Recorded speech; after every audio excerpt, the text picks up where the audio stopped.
ఈ రోజే డౌన్లోడ్ చేయండి. మీ ఫేవరెట్ షోస్ చూడండి.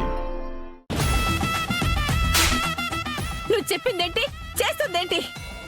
ఇంట్లో అందరి ముందు నిజం చెప్తామని చూశాను, కానీ ప్రెస్ మీట్ లో కనక గురించి ప్రపంచానికి చెప్పాలంటే నిజమే చాలా బాగా ఆలోచించావని అనుకున్నాను, కానీ నువ్విలా చేస్తావని అనుకోలేదు.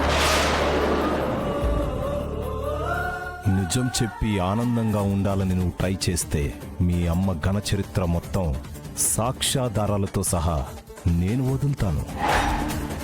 లక్ష్మి గురించి ప్రెస్ మీట్ లో నిజం ఎందుకు చెప్పలేదు? అసలు నువ్వు మధ్యలో ఎందుకు బయటకు వెళ్ళావు? అసలు నిజం చెప్పకుండా ఒగ్గేసినారు బాబు. మీరు అమాయకురాలైన నా చెల్లెల్ని మోసం చేసినారు బాబు. మీరు పైకి కనిపించని డబ్బును మోసగల బాబు. ఆయన నిజం చెప్పలేకపోయారంటే దాని అర్థం ఏంటి? ఆయన నిజం చెప్పకపోవడం వెనక ఏదో ఒక పెద్ద కారణం ఉండే ఉంటుంది.